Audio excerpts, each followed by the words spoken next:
Hello, community. Welcome back to The Roar, your one-stop shop for research-related information and other happenings in the CASK community.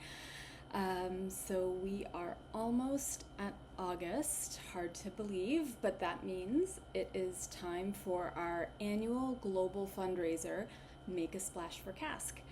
And this is our water-themed peer fundraiser, and it's themed that way because our Caskies really just seem to universally love water and water in any form.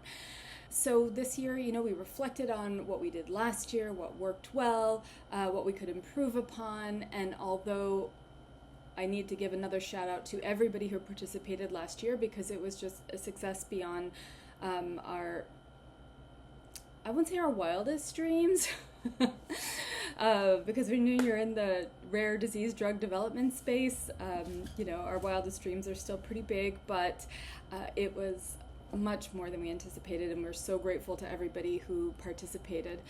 So if you haven't already signed up for this year, there's plenty of time, and please consider it. We've made it really not only super fun, but really easy by creating a toolkit that has everything you will need to make it a completely frictionless, easy lift process for anybody to do an online fundraiser. So anyone who signs up will get that toolkit, and it has really everything that you need to make it a fun fundraiser too, not just asks. But fun ways of engaging your network and your community, sharing information, raising awareness, and maybe a few dares in there to make it worth their while too. So to sign up, it's really easy. Go to GiveButter, like the yummy yellow stuff we like to eat, givebutter.com/Leacorn/join. And of course, we will put the link below in the show notes. So today, what I wanted to do is not just ask you all for your support, but also show you why your support matters and sort of what exactly you're helping Project CASK build by participating in this fundraiser and really build for our children. So we're going to step into the kitchen. We're going to make something I'm going to call the Cure ice cream sundae, the Cure banana split ice cream sundae. And in full transparency, it was originally the Cure stew, but a fellow CASK mom pointed out that in the northern hemisphere at least, so I guess I was thinking about all of you in the southern hemisphere, but in the northern hemisphere, nobody's craving stew right now. It's really, really hot, and they want a banana split ice cream sundae. So we're gonna make a Cure banana split ice cream sundae. And every great sundae, banana split sundae, starts with that banana. And for us, the banana is the foundation. It's the CASK disorder itself and everything that we're doing to better understand it. And this includes all of the work that we're doing around data collection, all of the work around gathering both caregiver data, clinical data, developing a natural history study, and the expert scientific collaboration that we really push forward and we think is really, really important. So some of these things are, I'm sure you've seen them, you've heard us talk about them, but maybe the most recent being the Leacorn roster 538 caregiver-reported CASK diagnoses. So that takes our number into a different realm. We are now over 500 caregiver confirmed diagnoses. That's also things like Rare X, which is also caregiver surveys. So we hear from parents about surveys on all aspects of our children's lives and development and their health. And then also citizen health. And recently we've been putting a lot of emphasis on citizen health because this is where we're getting a lot of the physician reported or clinical data, which is hugely important. Although we know that usually it's us parents who know more about the disorder than the physicians that we are engaging with for our children's care. But at the same time, for the drug development process and for some of our industry partners, they really want to have that clinical physician reported data. So that's also really, really important complement. It's also things like the prevalence study that we've shared with you about, and that is delayed, and we're sorry about that. Not anything that we can do anything about, but it is underway, and that's going to give us not like the Leah Korn roster, which is giving us sort of a hard number, but it's going to give us an estimation of how many people really out there in the world likely have a CASK gene disorder. And so again, this is a really critical foundational piece of the sundae, of the banana. We need this in order for researchers and regulators like in Europe, in the US, in Japan, in other regions of the world, for them to know who is likely affected and why it's so urgent for us to have solutions. So the banana gives the whole sundae its shape, right? It's the basis. It's the reason we're here, and it's the foundation that we're building on.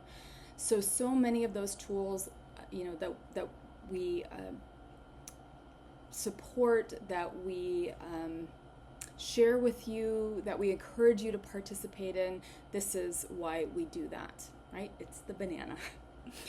Then we have the ice cream, and everybody loves the ice cream, the scoopable heart of the sundae. And these are the research tools that make the scientific progress possible. All right, so what am I talking about here? So the ice cream in this case is mouse models, for example. So we have 2 new models underway. One we've shared with you through Jackson Laboratories, a conditional knock-in model, and a second model that we're supporting through the gene therapy study that is developing. So we have a bunch of epilepsy models, mouse models in the CASK research world in general. But to our knowledge, there are none that are specifically focused on cognition, on the sort of intellectual disability, cognitive development component of CASK disorders. And so that one is already underway, being developed at Baylor. And we also have, through studies that we're reporting, a brain organoid that's being developed specifically with cerebellar hypoplasia, or at least I should say cerebellar implications. I don't know if they term it specifically cerebellar hypoplasia, but that's a different kind of brain organoid, it's a newer model of the brain organoid. And then we have things like the biorepository. So we've recently been sharing about that. We're about to put some more information about that out. That is collecting biological samples, so things like blood, maybe some skin, saliva, from CASK families, so our CASKies themselves, and then of course, if possible, from siblings, so that we can develop induced pluripotent stem cells and other kinds of models that we really urgently need to test therapeutics. So that's right, the ice cream part. That's the tools that help scientists move faster and smarter, and without them, you can't design the therapies, you definitely can't sort of test the therapies. So they are that creamy, really essential core of the sundae. Then you have the sauce, and it doesn't matter if you're a chocolate sauce person or if you're a creamy caramel kind of person, or I don't know what other ones are out there. I guess there's that small minority of people that really like strawberry sauce. Whatever sauce you like, that's the good stuff, the stuff we get really excited about. But really, it's also the stuff that is soothing our ice cream and our banana and bringing it all together. And those are the studies, right, that we're funding. So the therapeutic studies that we're funding, that's the gene replacement therapy study led by Dr. Mingshan Zhui at Baylor College of Medicine. That is the I think it's the only ongoing gene replacement study for CASK, and it is applicable for both males and females. There's also a small molecule therapeutic study that's underway, and that is led by Dr. Xianghui Pak at the University of Massachusetts at Amherst in collaboration with Dr. Hans-Jürgen Kreienkamp at the University of Hamburg. They met through the CASK think tank that Project CASK organized in December 2023. Well, I should say Orphan Disease Center at UPenn organized, and we co-hosted. And they met there and realized that they could bring together the respective work that they were doing, and it would help actually push a therapeutic strategy. So not just a deeper understanding, we are gaining that through their work, but also being able to test a therapeutic for the loss of cerebellar granule cells. And then also the epilepsy study that we're funding with Dr. Asim Shahid at New York Presbyterian and Weill Cornell Medical School. That one could be either place. That one could be one part of the banana, but because really what we are also hoping to gain from it is not just an understanding of sort of what are the features of CASK-related epilepsy, but possibly some insights into biomarkers, into therapeutic strategies that could be more effective, although he is not testing therapeutics, just to be clear. I put it in the sauce, but banana sauce, it could be in both of them, and this is true. Probably a few other things because it's not a perfect analogy. Analogy. So then we have, so those are our potential therapeutics and cure. They're rich with hope. But they only work, right, if they're supported by those layers underneath the ice cream, the banana. And then we have the whipped cream. And with the whipped cream, I'm thinking about things like strategic partners that help us kind of bring all this together, connect some of the dots. Are all of the, it's a huge umbrella of different types of stakeholders and partners and allies from other rare disease patient advocacy groups like Project CASK, to umbrella organizations like Combined Brain and the Rare Epilepsy Network, to sort of smaller niche collaborations that we're able to be a part of with academic and biotech partners. And these are sort of regular engagements that we have that let us know, what is the cutting edge, what's happening right now, who's doing what are some opportunities that we should explore for CASK, what can we work together on as an entire rare disease community. So I think I got off topic. Whipped cream. So these are all of the partners, and this is also like the collaboration that Project CASK pushes forward. So again, this could be something that is absolutely part of the banana. The scientific meetings that we hold, this is really important, bringing all of the different people who work and know about CASK together and requesting, but also requiring, in terms of those that we fund, that they share information about what they're learning. We recently had one in June. It was a really wonderful experience where we're still kind of debriefing with our scientific advisory board members on what that all means. So that is foundational in the banana piece of what do we need to know, what do we know, what don't we know about CASK gene disorders. But also I'm putting it in the whipped cream because it is about helping us connect with avenues for therapeutic development, for other research partnerships, etc. So another one that could be two things.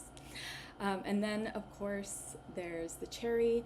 And, I, as a kid, never wanted the cherry. I mean, it looked pretty on top, so I wanted it there because you need kind of that pop of color on what otherwise could be a little bit of a muted palette. But I wasn't a big fan of the maraschino cherry. But I don't want you to think about it that time, because this is as essential as every other component in this Cure Banana Split Sundae. And this is the education and outreach work that we do, so it makes the whole thing pop, right? It's helping families understand the diagnosis, getting more information to them, connecting researchers to each other, like I mentioned with Dr. Kranenkamp and Dr. Pack. It's sharing our vision out there into the world, and this is all the amazing work that the Project CASK team does on social media and communications, and getting the word out as much as possible to raise visibility, to let people know, that we're here, and our kids are worthy and they matter, and treatments are possible. And we're getting together all of those pieces of the sundae in order to be able to realize that ambition as fast as possible. And then, of course, there's the spoon, and that's all of you, right? Because none of this matters. Sunday isn't amazing if we can't share it. So, every share of a social post, every gift from you and your communities, every word of encouragement, that is all one scoop closer to realizing treatments and a cure for our children. And I'm sorry, I'm just beating this over the head this Sunday, but we mean that. I mean that. That this really is what it's all about. And so this August, when you think about, if you consider joining Make a Splash for CASK, your efforts and the love and support of your family and friends is helping drive all of that forward. Because it's not just about, do we have one therapeutic strategy underway? It is about all of the parts of the sundae. They have to, when they come together, right? It's divine. It's something else. It's better than just a banana. It's better than just ice cream. I mean, I know some people are going to say no, but just stay with me here. And all of that has to move forward. All of that has to move forward in concert for us to realize treatments and a cure for our kids. So that's what your efforts are going towards when you participate and Make a Splash for CASK, or any other way. Of course, that's not the only way to engage in support. But this August, for Make a Splash for CASK, that's what it's contributing to. So thank you for suffering through the Cure Banana Split Sundae. And until next time, keep kicking CASK.